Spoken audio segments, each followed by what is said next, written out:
सीढ़ियों से गिरने के बाद रतन गया कोमा में और नहर रूही आए घर वापस। तभी रूही की बनाई हुई पेंटिंग को देखकर दादी को लगा एक बहुत बड़ा झटका और तभी रूही की बनाई हुई पेंटिंग का काला सच आया सभी के सामने। जी हाँ दोस्तों, अब ऐसे में नहर और रूही अपने छोटे से घर में बहुत खुश है और यहाँ दूसरी तरफ दादी अब भी नहर और रूही को अलग करना चाहती है, क्योंकि जब तक रूही नहर से दूर नहीं जाएगी तब तक नहर अकेला घर वापस नहीं आएगा और ना ही दादी अपने मनपसंद की बहू से नहर की शादी करवा पाएगी। इसीलिए दादी रूही को नहर से दूर करने के लिए एक बार फिर बहुत बड़ी चाल चलती है। लेकिन इस बार दादी की इस चाल के बारे में रतन को पता चल जाता है और जब रतन को यह पता चल जाता है कि माजी नहर और रूही को अलग करने के लिए फिर से कोई चाल चल रही है तो रतन का गुस्सा 7वें आसमान पर पहुंच जाता है और वह एक बहुत बड़ा फैसला लेता है। तभी रतन अपना सामान पैक करके घर छोड़कर जाने लगता है। यह देखकर दादी के पैरों तले जमीन खिसक जाती है। जब रतन सीढ़ियों से उतर रहा होता है तभी दादी कहती है, रतन तुम अपना सामान लेकर कहाँ जा रहे हो? तभी रतन गुस्से में कहता है, माँ जी मैं अपने बेटे और बहू के पास जा रहा हूँ, यह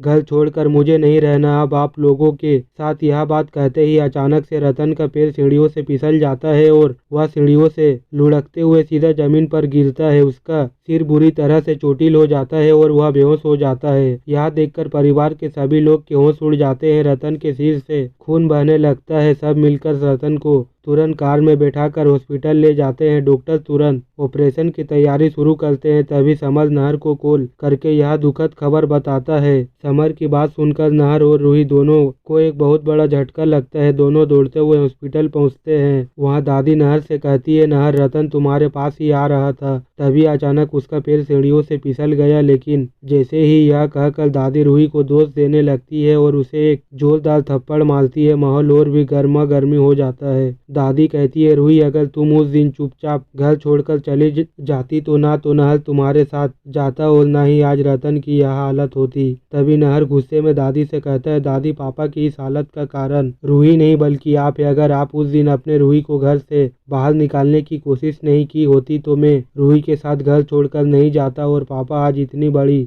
मुसीबत में नहीं होते। नहर की यह बात सुनकर दादी की बोलती बंद हो जाती है। पूरा परिवार चुप हो जाता है। तभी डॉक्टर ऑपरेशन थिएटर से बाहर आते हैं और कहते हैं, आप पेशेंट से मिल सकते हैं, ऑपरेशन पूरा हो गया। सब भागकर अंदर जाते हैं। नहर अपने पापा से बात करने की कोशिश करता है और लेकिन रतन कोई जवाब नहीं देता। नहर परेशान होकर डॉक्टर से पूछता है, डॉक्टर मेरे पापा कुछ बोल क्यों नहीं रहे हैं? तब डॉक्टर बताते हैं, हमने आपके पिता की जान तो बचा ली है लेकिन यह कोमा में चले गए हैं। यह सुनकर पूरे परिवार के पैरों तले जमीन खिसक जाती है। नहर की आंखों में आंसू आ जाते हैं। वह डॉक्टर से पूछता है, क्या मेरे पापा अब कभी भी कोमा से बाहर नहीं आएंगे? डॉक्टर जवाब देते हैं, ऐसा जरूरी नहीं है। अगर आप इन्हें कुछ पुरानी बातें, पुरानी यादें जो इनके दिल से जुड़ी है याद दिलाने की कोशिश करेंगे तो शायद यह जल्द ही कोमा से बाहर आ जाएंगे। फिलहाल आप इन्हें घर ले जा सकते हैं और इनकी दवाइयों का खास ख्याल रखें। डॉक्टर की बात सुनकर सबकी उम्मीदें फिर से जाग उठती है। सभी लोग मिलकर रतन को हॉस्पिटल से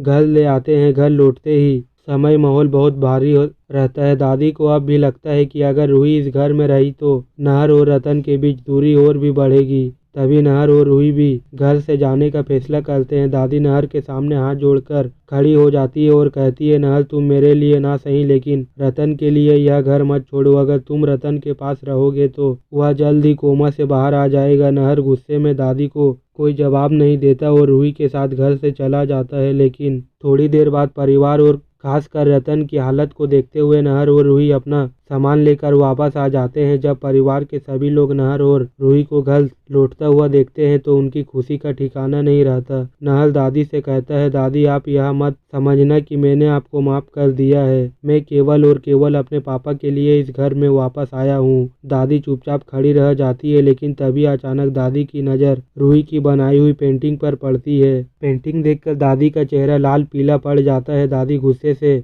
चिल्लाकर कहती है, यह पेंटिंग किसने बनाई है? इस पेंटिंग को अभी के अभी इस घर से बाहर ले जाओ वरना इस घर का नाश हो जाएगा। दादी की यह बात सुनकर सभी लोग हैरान रह जाते हैं। घर का माहौल और भी गंभीर हो जाता है। तो दोस्तों, अगर आप चाहते हैं कि रतन फिर से पहले जैसा हो जाए और रूही और नहर एक साथ रहे तो इस वीडियो को लाइक करके चैनल को सब्सक्राइब जरूर करें।